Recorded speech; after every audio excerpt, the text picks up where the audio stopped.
What's that? What's that? Everyone in this hallway is just looking at us like we're idiots. They know. Welcome to the coffee show, everyone. I'm Kirk Pearson. This is Kai, mother effing Janson. Howdy, everyone. Kai, owner of Thinker Janson in Panama. One of many in the family. So One of not many in the family. No, yeah. All right, the patriarchal The head. guy that gets blamed for being the guy in front of everything. When things are going well, you'll take ownership. Always. Yeah. Bad as well. What are you doing here? Why do coffee farmers from Panama travel to expos like these? Because if I may give a preamble here, it's not like demand for your coffee is high, right? I don't feel like you have a problem selling it all each year. So why is it that you travel? I mean, I'm glad you do, but Well, I'm in coffee to connect with people and raise awareness. So how do you do that? By meeting face to face, having that connection of brewing coffee for them, so they get a chance to really experience my coffee, the way that we love it. So it's a part of that. It's a part of learning from different experiences. My go-to statement is, if coffee was easy, we'd call it wine. Me as a producer, I could produce a bottle of wine, coffee, and then put it, in a glass, and that's pretty much it. But coffee at every single stage is really dependent on that stage, whether it be growing, processing, traveling, storing, roasting, brewing, the water, the cup. The cup changes things. I'm serving great coffee in paper cups, and hopefully the coffee can overcome that thing. But at the same time, every great coffee producer wants to become a great wine producer. So we learn as much as we can to see how to control and create better quality. Well, that's an interesting point you bring up, because coffee in general is it's having its boom era. More and more people around the world are drinking it. More and more people are becoming interested in high-end coffees, a lot of the stuff that you produce. I actually had a little conversation with Justin from Longboard Coffee the other day, and he mentioned that he's going to start putting his coffees to auction, so auctioning off the coffee. And the interest has just grown enormously in the last, 5 to 10 years, even the last 2 or 3 years. So how do you view that as a coffee farmer? Well, I view coffee as, something it's dying with weather that we're trying to somehow transform so that we can keep it alive. And that means quality. So knowing exactly how to produce great coffee doesn't stop on the farm. It goes all the way to the cup and to the lips. So I've been in the coffee business longer than most people that ask me how long I've been in the coffee business. I've been in the coffee business since 1992. Okay. Last time I was in Indonesia was 30 years ago. So this is your first trip here in 30 years? First trip to Indonesia in 30 years. Never to Jakarta, because I was always going to Bali. I did the Jakarta airport just to hang out with surfers that were doing G-land. Mm. To say what's that to people. I've been interested in all the nuances of coffee because every little thing matters for so long that it's fantastic to get to the point that there's a reception for it, that people are up for it, So it's a mission for me to share as much love as I can with coffee, and going to shows like this is sharing the love and also getting the love, It's wonderful in these times to have a great cup of coffee and share it with people. What can you tell us about producing coffee in 1992? Because, I wouldn't have any idea what it's like. No, so I actually started doing coffee before my family. I created a coffee product and I moved to Seattle. So before my family ever sold coffee, I was doing coffee. What were you doing? I was doing a coffee product. We'll leave it at that for the most part. Okay. So I had a choice of I created a product which was going to be testing. I worked for the Environmental Protection Agency. I had a fellowship as an undergrad in advanced technology and economic policy.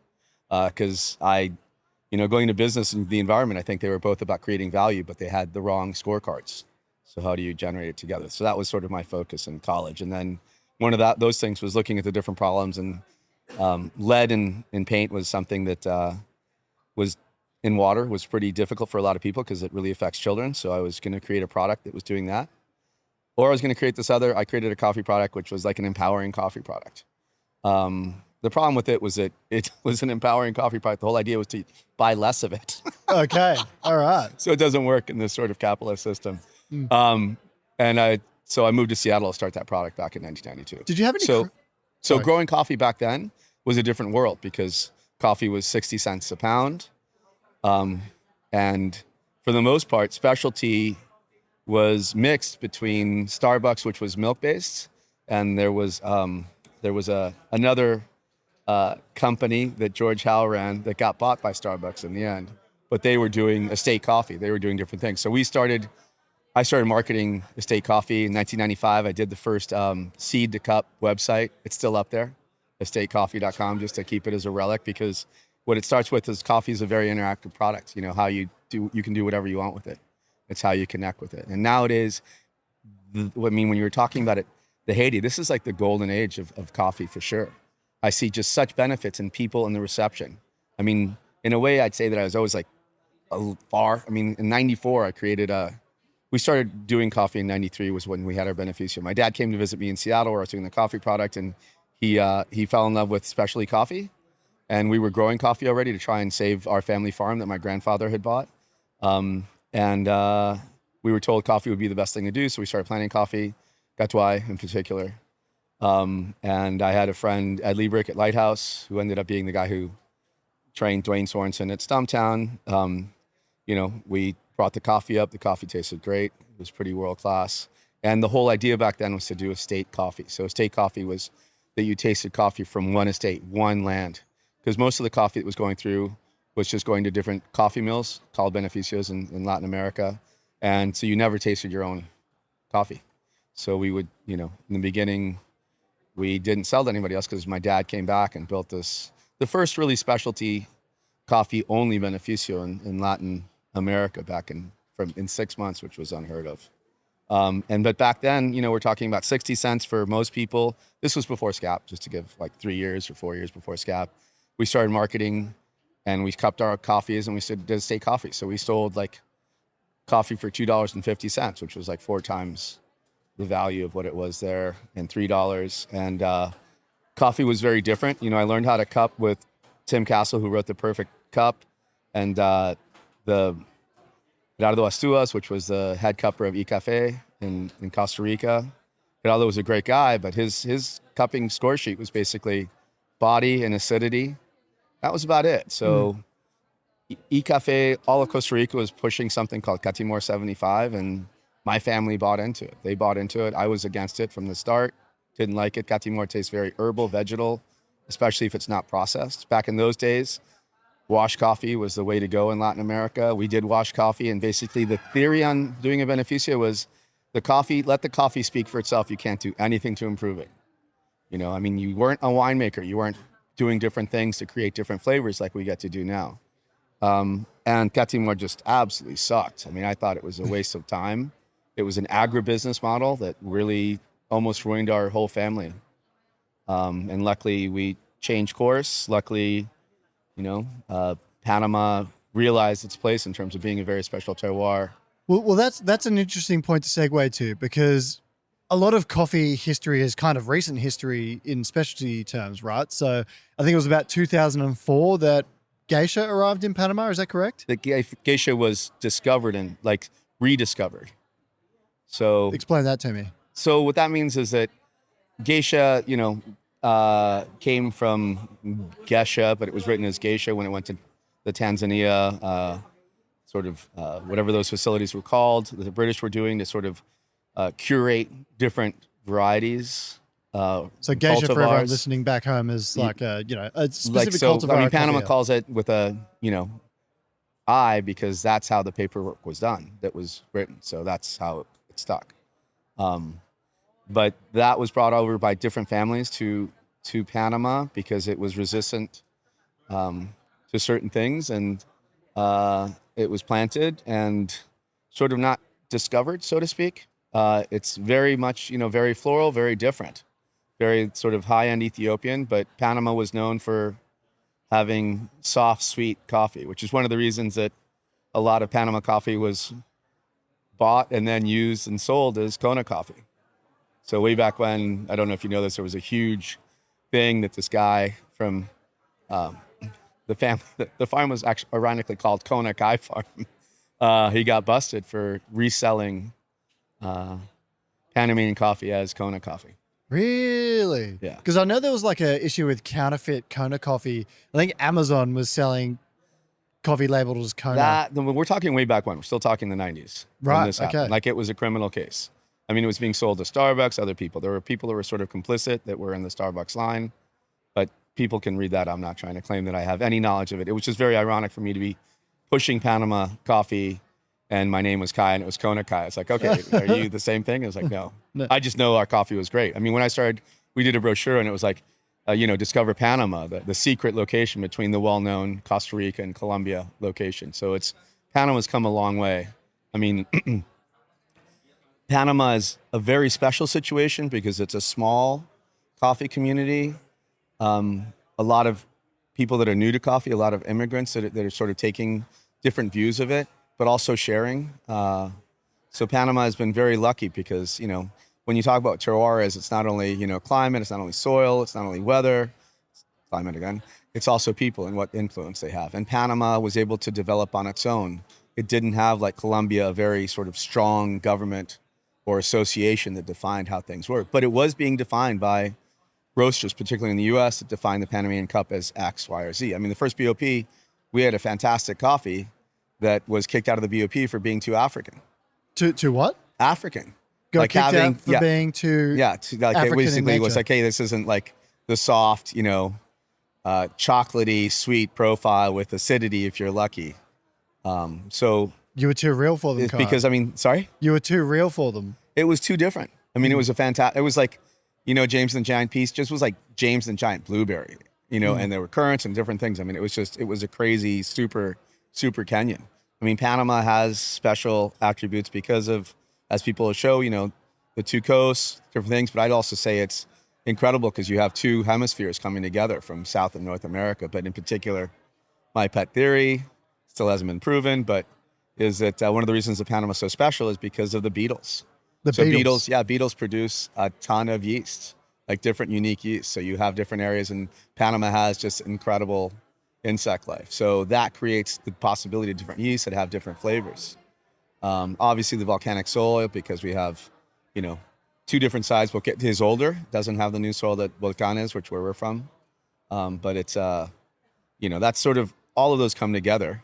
It seems like there's just so much converging at the one point where it's just like, that's why it's consistently some of the best. I mean, it coffee has in the world. special situations. I mean, for instance, we grow avocados, and we had a Colombian avocado expert come, and my cousin picked him up at the David airport. They're driving up to the farm, and the farm is, 1,350 meters. This is Las Lagunas, which is in Los Alpes, which is our traditional family farm. And the expert says to my cousin, hey, so what altitude are we going to? This is, of course, after he's flown from Colombia. And my cousin says 1,350, and he goes, okay, take me back to the airport. And he goes, why? He's like, you can't grow avocados at 1,350. But we thrive growing avocados in Panama, but in Colombia, it has to be over 1,600 meters. Over 1,600 meters. So that's, that just sort of shows how different it is. And if you look in the clouds, at least from Volcan side, you'll see different layers. I mean, it's just a different pressure situation. It acts differently. So it is a very special place. Obviously, I'm opinionated, prejudice on all of this. Así soy, pero What's the vibe like among Panama producers? And I'm sorry to throw you I'm this not question. going to know that I know the answer. Because what's my perception of the vibe? Well, I've spoken to some people that say there's sometimes a little bit of drama between some of the Panama growing families. Pana-drama? Pana-drama is the word. Yeah, is that true? I did do the trademark on it. I'm going to say no. Okay. Just because Fake news? That's a really good answer. No, I mean, I think that any situation has different situations. Right? Is there a competitive nature among you to be growing the best coffee? Is there a competitive nature amongst brothers growing up? Yes. But we're still all a family, right? So that's kind of the key, is that vibe. Because if you're not competitive, maybe you don't do anything. I mean, the reason that Panama thrived from my perspective, besides, this discovery of Geisha, by the Peterson family and Rick Reinhardt and other things, is that we had to do it differently. Panama, the Specialty Coffee Association of Panama, couldn't afford the COE. So they did their own version, which was the best of Panama. And the Best of Panama is really different than the COE. In other words, when you're in the Best of Panama, producers and judges who are also buyers are sitting at the same table. So you get to interact, and the feedback circle in terms of what you want to do with coffee is that much shorter and that much more alive. I mean, Panama has some disadvantage when you look at it. I mean, like Pepe Gijon over it in, love Pepe. He gets to like cultivate and harvest coffee year round. I mean, I would love to have the opportunity to do. I mean, our learning cycle is 1 year. We have one harvest. We don't have two harvests like some places in Colombia. We aren't almost full year like Ecuador and other places because they have different rainy seasons. We have a rainy season from basically April to November. And does it just keep on raining? But it stops. Yeah, it just rains like every day. So used to be, weather patterns are changing, but it used to be that you could do everything in the morning and at 1 o'clock, the spigot turns on. So that's an interesting sort of angle to come at with what you said about weather just now and it changing. So anecdotally speaking, you've watched the seasons sort of vary over the years? This year, like we had Mikael Jason come to the farm with his lovely wife, Yessie, and his team. And it should have been beautiful. And Mickey had never seen it rain in Panama because he's always come for coffee season. And it rained like just almost the whole time they were there. Actually, when he left Volcán and went to Boquete, it stopped raining. But it was disappointing because it would have been great to do it otherwise. So we had to process coffee differently. I mean, as a coffee producer, you want to become like a wine producer and know how to produce great quality. I think we have our best year ever in coffee, and it hasn't been the best weather. So it shows how much we as a family, how much our team, how much everyone has learned how to do things differently. So I'm really happy with this year. So do you have to kind of adapt in that sense? Like, So say for example, if it's too wet during the harvest, then you can't dry naturally. So it's more wash coffees? You have to do wash, yeah. So for instance, with Mickey and Chatur, although it's spelled Catur, it is pronounced Chatur. We do different inoculations. We started this relationship, 2022, 2021.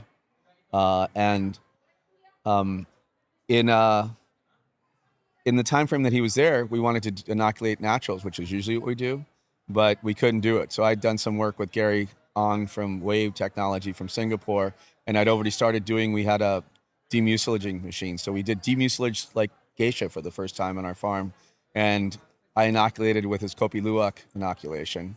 And then I dried that coffee in our Janson X special drying things with fresh geisha blossoms, and it creates a totally different experience. So you're doing different things to create special experiences from shitty weather. Excuse me.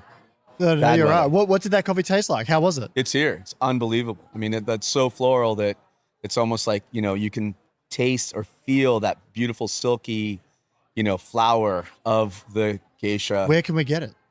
Go to Chatur. They're the people that have it. Yeah. All right, we'll go there. We'll pack up after this and we'll go there. Best coffee I've had at the show yet. One of your coffees, a wash lot roasted by Rose Coffee, Matt Winton. So I don't know if that's the same one, but it was incredible, Kai. Awesome. Thank you.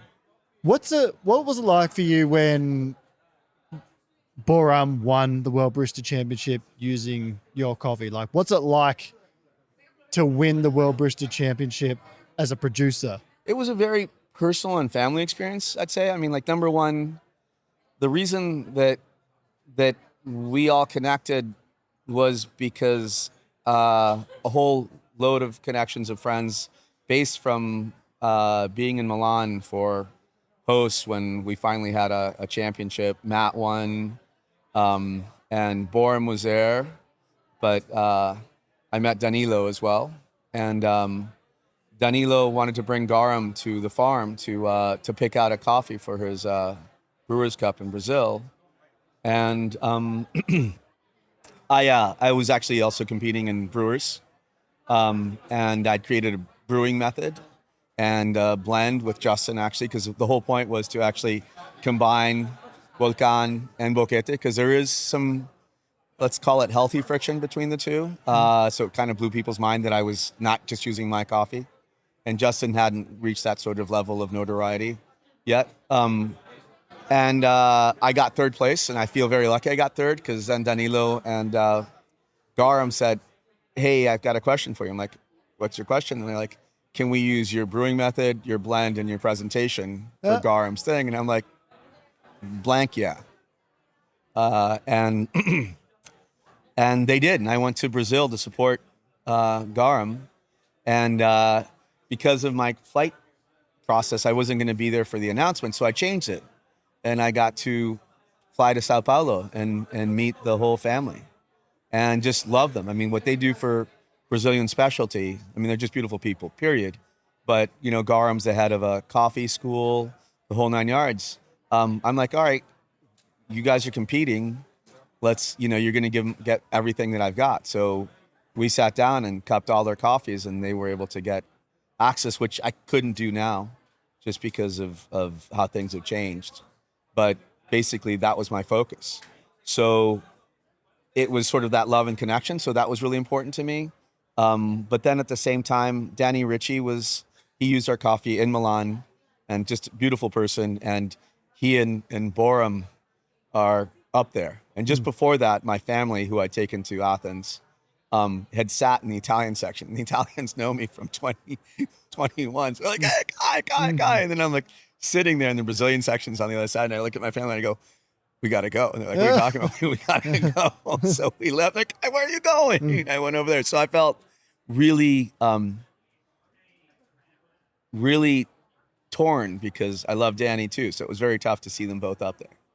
But And so Boram won, and Boram's just an amazing human and a great ambassador for coffee, and the espresso that he brewed was the best espresso in my life. It's still high above any others that I tasted there in Athens. So I had fun being on the stage and tasting it and sharing, you know. So it was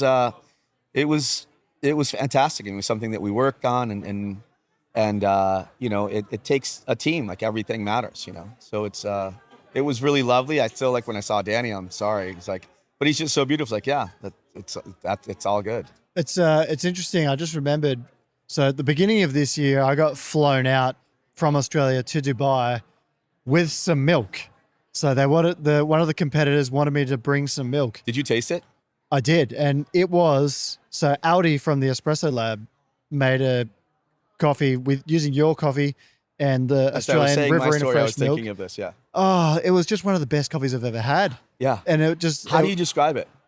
It was like biting into a real cookie or pecan tart and something like a little bit of velvet and some fruit. It was unbelievable. Because the way I describe it is like, you know, when you put like a fresh, ripe raspberry on your finger and you feel it there, like, that's how it was for me. Really? Yeah.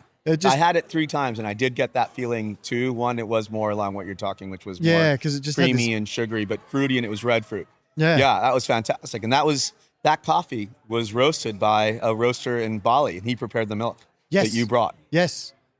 The special Australian milk. Yeah. And that was one of my best milk drinks ever. I mean, I've been in this in a while. There's totally different styles of how espresso is. I mean, you know, Kent Baki, who's La Marzocco, like, he's still, the old school is the old school. And, you know, it'll be interesting to see how things change, especially when we see how Robusta is changing, how that's going to come into espresso. Yeah, well, this is one of the things about those high-end coffees. I feel like not enough people are brave enough to roast them for espresso or milk in shop use. And I think some of the best, not all of it should be made that way. Like, I wouldn't make a Janson washed geisha as a flat white, for example. Although maybe I should try. It'd be good. But like some of your... It depends on the milk and how you do the extraction. Some of your coffees, for example, for the naturals and the anaerobic naturals, are just incredible. Like the Panama geishas, and, you know, often gets seen in competition use. So do you like knowing that your coffee is used in a variety of ways, or? Absolutely. I mean, in a way, the whole point is to create something that people interact and connect with, right? Because what their vision doesn't have to be my vision, you know? I do have a hard time when people sort of like have a geisha that's a pour over and they're like, "Oh, milk." I'm like, wait a second. And usually when they try it, they see the whole difference. I mean, I have a roasting business in Washington State where I do roast in a traditional fashion, but the whole point is to make something so good and sweet that they don't feel the need for milk or sugar. I mean, coffee is whatever is your favorite coffee should always be your favorite coffee. There's no hierarchy it's just new experiences that you connect to. It's pretty remarkable that we can even start to connect with it. I mean, as you look at sort of philosophically or ontologically, how people are realizing that we actually interact and create our own reality with the world. So you do create your own luck in how you see things, you know. Where else would you like to go with processing your coffee? Because you were mentioning you did that thing with drying with the flowers and using the wave machine. Where I would like to go is actually sharing more of it all over the world, right? To be going into different regions to really sort of bring a new understanding and a sharing to raise quality. I mean, in a way, you could say that quality is, you know, the more the scarcity, the higher the price. And from my perspective, that's still old world looking at somehow, you know, something that's special that I can have that you can't have is actually a good relationship. I don't see that. I think something that we can both share and grow is better. Us being healthier is better than one being sick and the other being, you know, healthy. So I look to it, again, to connect and raise consciousness. I mean, I see coffee, especially the real connection of coffee, as being one of the sanctums right now of trying to see how to evolve in a beautiful way as humans with our environment. What do you make of this new scoring system for coffee, CVA? Because I've asked a few people about it today, and you know, I think I have an opinion. You know, whether my opinion is valid or not, it's just an opinion for me. I mean, it is an opinion. I think that we'll have to see how it floats. I think that by having sort of the new scoring system and the old scoring system will evolve into a different sort of scoring system. I mean, the fundamental question is, how do we value coffee in a way that we can connect with each other as to how we value coffee? So, you know, there are going to be different iterations of that. I mean, I'm very intrigued in it because I think that sharing people's opinion of what you do and how you do with coffee is important. So it's personal. I mean, it's subjective, but yet you're trying to make it objective in a way that's connected. So I did take the CVA course. I did the other things. We had a hard time because, you know, we're very much into our way of scoring, which is sort of the old way. We'll see how it goes. Who are some of your coffee idols? Who are you're someone I look up to in the coffee industry? Who are some of my, sorry? Coffee idols. Coffee idols, like idols, mentors. idols. Price Peterson. Who's that? Price is the father of Rachel and Daniel. I think they're the owners you know, of one Esmeralda? of my biggest idols in coffee right now, Mikael Jason. Why's that? Why? Because Mickey and Kenny started Chatur, and the whole point was to raise the level and the livelihood and the quality of life of the many, many farmers of Indonesia that grow coffee. So they were able to build a partnership with the Indonesian government in a beautiful way to create new strains, test new things that actually raise quality and raise the quality of life for people. I mean, and when they show up in one place, they'll have like 1,000 families thanking them. And that's what coffee is. It's still lifting and connecting. I mean, for me, it's like we have a big fight right now between the old world of scarcity to the new world of abundance. You know, abundance is a completely different economy of scale. The more fax machines you have, the more powerful it is. It's not like, okay, one phone. Boy, that's really, no. How you connect is a different way. Well, yeah, coffee's almost got like a bit of an existential issue coming up because the average age of a coffee farmer is quite high. We had Carlos Escobar on here the other day saying it's 58 years old in Colombia, and I think it's similar in Indonesia. So what do we do to entice more people to grow coffee, and what do we do to lift the standards? Well, I mean, if you follow agriculture in general, you realize that agriculture is always a cycle, right? So if something becomes more valuable, people try to do it more to the extent that it becomes so much that it becomes less valuable in the traditional way of how that works. So I think that there's a lot of excitement. I mean, for me, you know, when 2017 Seattle SCA show was amazing to see the level of connection and love and passion. So I think that is an issue, but not an issue that I entertain in a way that I think it's vital. I think right now it's vital to learn as much as we can to improve coffee in general so that people value it more.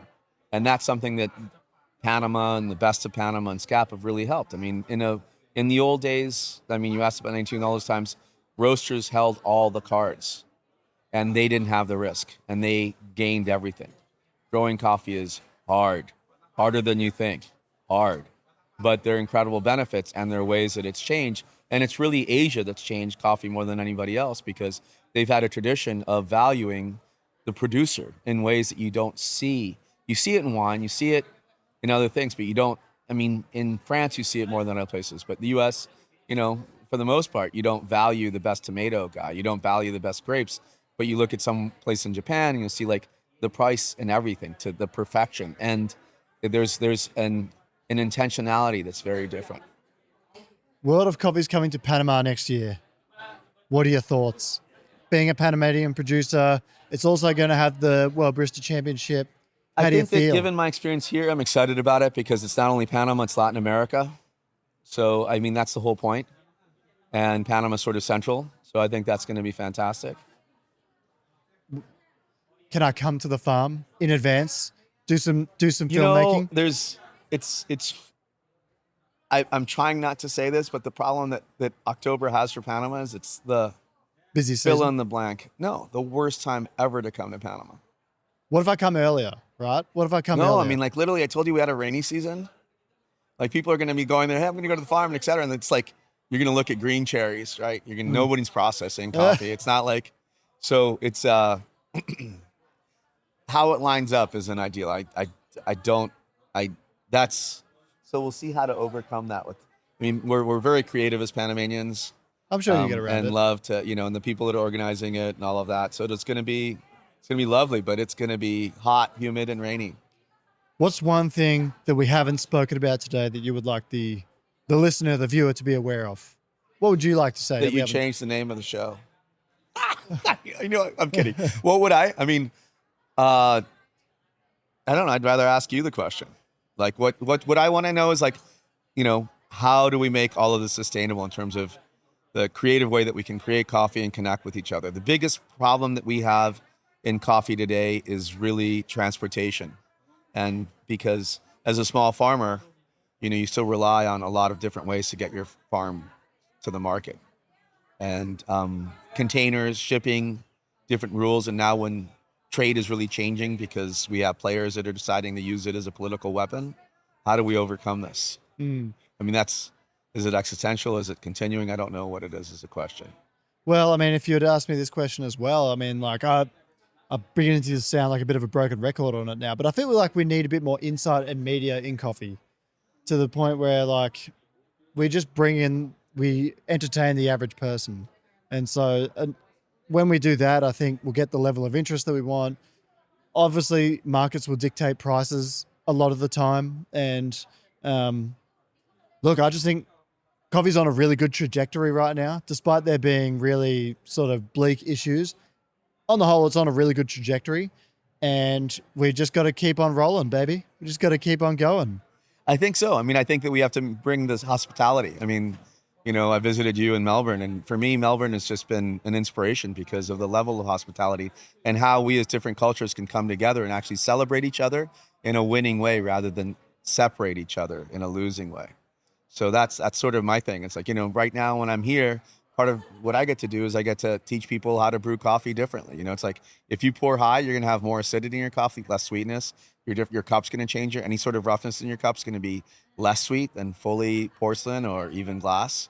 So just because every little thing matters, so you start to look at the world differently. And those little changes in our perception allow us to value things differently. Well, Kai, I remember when you did come to Melbourne, you came and actually helped me out when I was doing a little pop-up after the World Barista Championship. And you're a badass, man. You're a badass. And love you, man. Love you. The fun part was that you served me the coffee. You served me our coffee. Yeah, well, of course, Janson I coffee. love it. It was so good. It was so great, man. Really enjoyed that day. Thank you. I'll continue to do so, but we'll wrap it up here. Thanks so much for coming on. You're a legend, and thank you for accepting the invitation. Thank you, man. All right. Let's go. That's it for the coffee show, everyone. Oh, I almost forgot. Kai, I almost forgot. If you would like some world-class brew gear, consider Timor. Timor has good kettles. Timor's got good grinders. Timor's got good hand grinders. They got good serving ware. They got more coming on the way. timemore.com. I love Timor. Yeah, You love it's a beautiful Timor? thing. Yeah, I love their scales, love their different things. Yeah, Well, good people. even the interviewee, the legend, Kai Janson, loves to get around the ad read. So Although, they're great. I'm going to say one thing. I wish they'd turn down their volume when they have the announcements over here at the booth, because one Okay. side, it's like, all I hear is Cole and Matt, and I'm just like, what? No, I love Time More. And as I say, Time More for coffee and art, or Time More for coffee and innovation. time more, timeless moments. All right, let's wrap it up there. Hooroo, everyone. Thank you for listening.